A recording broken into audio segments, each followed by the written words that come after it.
Hey guys, Jay here. So today I'm very excited to tell you guys all about my main speakers that I've been rocking for the last 3 years or so. The speaker is from a company called Monocoustic and it comes in two different parts. The first one is the VC1, which is the top bookshelf portion, which is the one that I've been rocking for the last 3 years as my main speakers. And just last year, the VC2 module, the bottom extension module, was introduced. And I'm gonna be totally honest here, when the VC2 came out, I wasn't all that excited. And the main reason for that is because I was running the Platimons with subs. And with subwoofers, I thought I was getting a deeper extension. And overall, I was very satisfied and had really no kind of reason to upgrade. I didn't feel like I was missing anything. And while I did agree to the review because I was curious, I never thought I would upgrade to the VC2 because I was running two subwoofers to get that extension in the base. So why would I need a VC2? I thought subwoofers would be a better choice because it's more flexible during setup, as well as I'll be saving a ton of money because the VC2 module cost $11,000. And I was dead wrong because the VC2 module is more than just an extension in the base. It comes with plethora of settings, which, to put it lightly, it completes the sound of what the Platimon is about. And don't get me wrong, I would have been totally happy with the VC1 plus my subwoofer setup if I didn't get to hear the VC2 module. The VC2 module, like I said, is not just an extension in the bass, but it has settings such as the super tweeter that also can be used as a harmonic tweeter, which we'll talk about in a minute. And it is a very interesting design that makes the Platimons have more than one sound profile that allows you to cater towards different room settings and your preferences. And in the course of the last year or so, I would say that the VC2 has become something that I can no longer live without. And of course, the VC2 uses aluminum much like the VC1, but the reason, again, to reiterate from my Platimon VC1 review, the reason they use aluminum as the material of choice for their cabinetry is a lot different from other companies. The reason that the monoacoustic speaker designer decided to use aluminum is because he wants to mimic that umpingo wood sound, which is a very special, rigid, and a musical sounding wood material used to design speakers, but they're also very rare and expensive. So he decided to use aluminum and very special linings inside the aluminum, as well as specific tuning choices to mimic that umpingo cabinetry sound. And on the VC2, you will find a few different real umpingo plugs, which also works as a tuning kind of port for this VC2 module. So very unconventional, and it's like tuned in a way an instrument would be tuned. It is very specific and sophisticated, and it is something that is a little bit different from what you will see in traditional speakers out there. And it uses customized and very specialized parts in the crossover from companies such as Mundorf. Even down to the cabling inside is Sanctus Audio Cables, which is the Korean cable brand that draws their own cables in Korea. And you can also upgrade the jumpers to Sanctus Audio Cables as well on their website.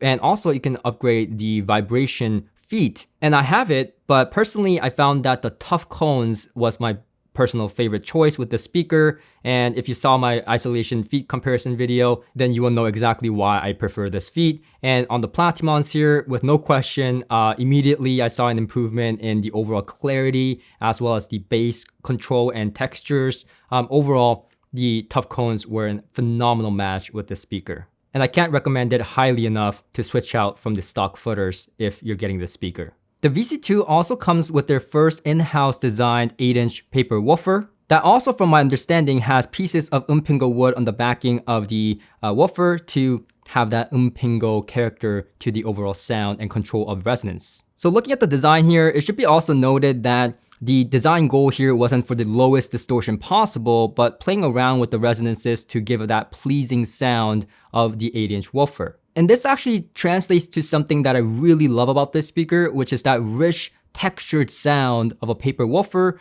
but in a way that is even more richer than traditional paper woofers that I personally have listened in the past. So this gives this almost like a very textured, very nuanced, very quality bass that I just can't get from a subwoofer. And that is something that I personally found high of value with the VC2. And also, I would say that because the overall sound is more homogeneous instead of a third-party woofer from a different company, it is designed in-house to match and kind of augment that Platimon sound with the VC1. So the overall integration sounds more homogeneous. Even when I have the subwoofers dialed to perfection in my room, it just doesn't compete with the VC2 being dialed perfectly into my room with the VC1. You will also notice a beryllium dome super tweeter in the front with a pretty gigantic waveguide. And this tweeter is unique in the fact that it can be turned off as well, but it can also be changed to something called a harmonic tweeter, which the super tweeter extends the high frequency past 23 kilohertz or so where the super tweeter takes over, but the harmonic tweeter actually is more of an ambience tweeter. So it makes the overall sound profile, the harmonics, different rather than the frequencies itself. And personally, when I first heard about this harmonic tweeter choice, I just thought it was a little bit gimmicky, and I didn't think that it was gonna make that much of a difference. But here again, I was wrong because the differences are not all that subtle. There's quite a bit of differences between each setting to where, yes, the overall sound is that Platimon sound, but you can tweak it quite a bit to ultimately bring out what you like most about the Platimon sound. So here's what I mean. With the super tweeter engaged, I found that the sound was really airy and really spacious. And when hearing the VC1, that was one of the things I really liked about the Platimon's bookshelf VC1 speakers. That airy, that transparent sound with great imaging and things floating in the air. That typical AMT tweeter sound. But with the super tweeter, the imaging becomes even more focused, more dialed in, more crisp, and more sweet. And more sense of air and space. So the soundstage just explodes. It's a much wider and a much deeper and much more spacious, more inviting, more grand type of sound that there is no denying that the super tweeter is definitely making the musical enjoyment even better than before. And what surprised me even more was that with me, I'm pretty sensitive with high frequencies and the overall clinical detail retrievalness of things. That's why I'm not a personal fan of speakers like Focal, Magico, and so on that can be a little bit piercing and overstimulating in the top frequencies, personally for me. But I found that with the super tweeter engaged on the speaker was actually my personal favorite setting because of how airy and spacious it sounded, how big it sounded without ever feeling bright or shrill or in your face. Now, of course, keep in mind that this all has to do with amplifier pairing. So if you're gonna consider purchasing this speaker, then please watch to the end of this video because I have some interesting insights that will definitely be worth your while. But yeah, if you don't like the super tweeter, you can turn it off. And honestly, I think this is my least favorite setting. With the tweeter off, it sounds more like the VC1, but a little bit more constricted, more bass, but it almost feels like I have a filter to like cap the overall spaciousness I get. So turning off the super tweeter and then back on, like immediately I get more sense of space. I turn it off and then it kind of collapses. So between the super tweeter on and off, no question, personally for me, the super tweeter on was the ultimate choice. And this is where it gets interesting. Whereas the super tweeters seem to, keep most of what the Platimon sound that I personally like and is overall the most kind of balanced sound while extending that high frequency, their harmonic tweeter choices kind of cater towards specific things about the Platimon that you may like more, that you want more out of it. So here's what I mean. That rich tone that I talked about, the textures, yeah, the harmonic tweeter setting 1, HT1, gives you the most of that. So if you want the most texture, the most kind of richness in your music with a very forgiving high frequency, and I never thought I would say this, but like really forgiving high frequency, HT1 would be your choice. I would characterize the overall sound as warm, inviting, and very easy to listen to while being textured and again with very, very good bass response and overall that fullness in the mid-range as well. Whereas the HT3 is the total opposite. So if you like more of that kind of clarity that I was talking about, the transparency, that openness of the Platimon sound, but you care less about the textures, then the HT3 setting is for you. Honestly, this wasn't personally my favorite setting because it did sound a little bit bright and a little bit more fatiguing for me. But if you like a more clinical, more transparent, more kind of detail retrieval type of sound, the HT3 would be the choice. If you thought the Platimon VC1 was transparent, the HT3 setting really takes it to a different level. And I will go as far as to say it's almost possibly the most transparency I've heard out of a loudspeaker. And the HT2 setting falls precisely almost like right in the middle. So if you like a more balanced sound and you want some textures and also that transparency combined, then the HT2 is a really good sweet spot.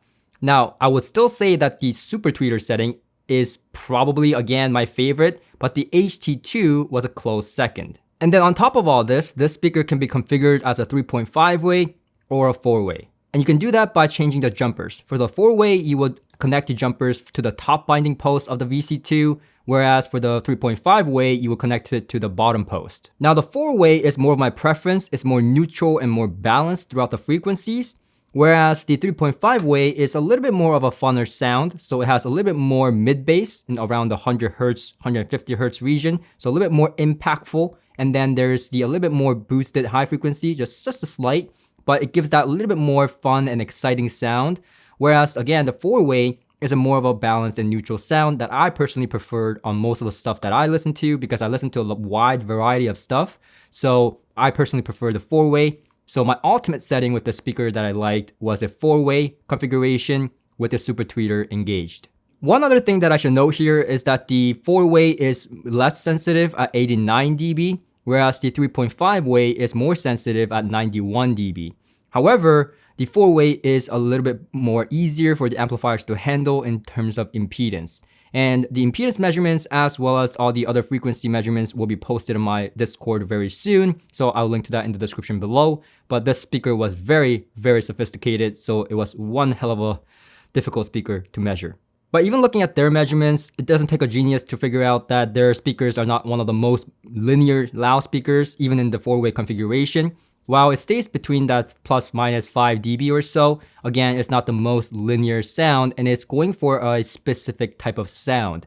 So why I like the speaker is very much subjective. If you wanted a perfectly linear speaker, you can get that for far less money, such as the Orendo 1528 bookshelf speakers or the towers I reviewed. But subjectively speaking, this is probably one of the best speakers I've ever heard, and this is why that this speaker has been my main speakers for the last 3 years, and the VC2 now into the equation, I don't think I'm gonna get rid of them anytime soon. And it's awesome to have that kind of transparency and that openness while also having that richness and warm characteristic in the mid-range and in the bass, which is something that is uncommon with a lot of speakers these days. And I know a lot of you guys have been asking me about the Sonos Fabric Lactamotor 3s, that if I've forgotten about my favorite speakers, and no, those are amazing speakers, and one of the things that I like about those speakers exists on this speaker. That warmth, that inviting richness and textures in the bass, but it's not as airy as the Platimons. So if I want more airiness, I'll go to something like, for example, Totem Tribe speakers or a panel speaker like the Magnepans, for example. But this is the first speaker where I felt that I had both of the best worlds in one speaker, where I was getting both the soundstage, the openness and airiness and the sweetness up top that I personally enjoy and love, while also getting that really rich and textured and punchy and dynamic bass with a very full mid-range sound. So for me, the type of sound that the Platimons exhibit ticked off a lot of the marks for me in terms of what I was looking for personally in my listening setup. These are so far my endgame speakers, and with the introduction of the VC2 really takes it to a different level of flexibility during the setup. Now, it's not all rainbows and sunshine with this speaker. It does have its downsides. For example, setting up requires some attention as well as the gear matching. So for one thing, just like the top module, the bottom modules, the VC2s also have a left and right distinction because of its asymmetrical kind of design choice for the port system. And while having these speakers super towed in directly towards my ears was still crazy amount of soundstage I was getting, I did find that towing them and playing around with the tow-in made all the difference in how wide and deep the soundstage was for me in my room, and also the fatigue factor. With the speakers directly towed towards me, I did get a little bit more overstimulation than if I had them towed out towards the room with just a slight bit of tow-in. I also found that the distance from the back wall mattered quite a bit, especially because the speaker can have some serious bass. And for such a slim tower, this speaker goes down to 20 hertz absolutely without breaking a sweat. It just has tremendous amount of bass, which I definitely love.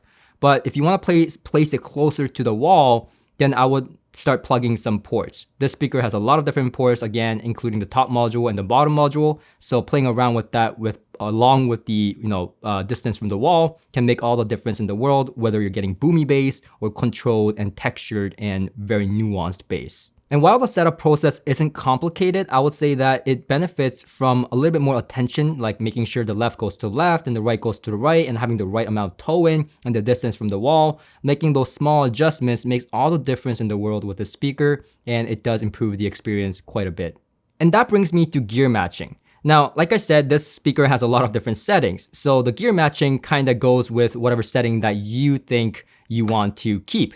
So for example, with the setting that I like, the 4-way with the super tweeter, I liked warm to dark sounding amplifiers like the Eversolo F10 that I reviewed, for example, which again was an incredible synergistic match with the 4-way and the super tweeter engaged on this speaker. It just sounds so sweet, so inviting, so rich and textured with great body to the sound in the mid-range and that open airiness. Like, it's everything that I want. Now, the problem is with the HT1 setting engaged, so using the speaker as the harmonic tweeter setting, it doesn't sound too good with the Eversolo F10 now, because the Eversolo F10 brings more warmth and that darkness to the sound, and now things sound more closed off, and yes, I'm getting rich textures, but I'm missing that a little bit more openness up top, and things sound a little bit too dark for my personal liking. So for the HT1, I would say that I would prefer a more brighter sounding amplifier or neutral sounding amplifier, right? Instead of a warm and,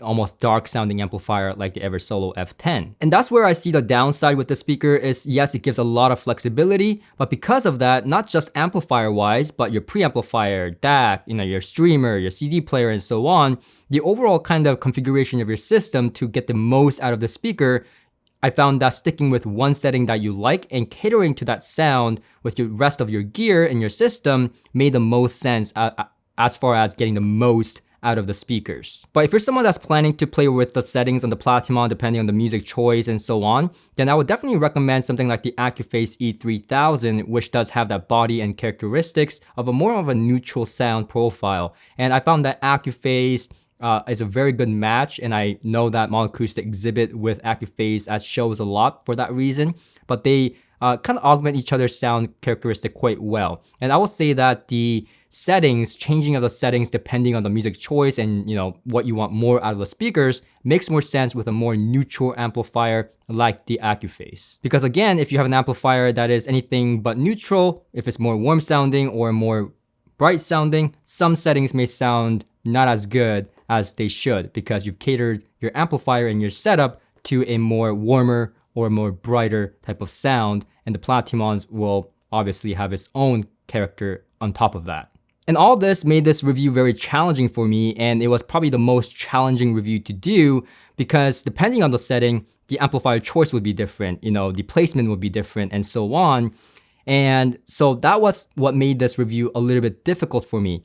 But that's also the reason I love the speaker, because while I've had speakers before where there was a little bit of treble adjustment and a little bit of mid-range adjustment by a few dB, I've never had a speaker that can go from all the way from dark, rich, and texture sounding and very inviting to clinical, bright, open, airy, and transparent sounding, and then all those settings in between.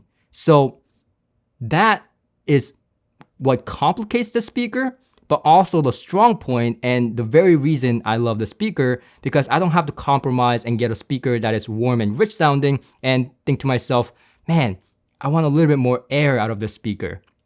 Or get a panel speaker or a more brighter sounding speaker and go, well, I love the airiness, but man, I just wish there was more boldness in the mid-range and the bass.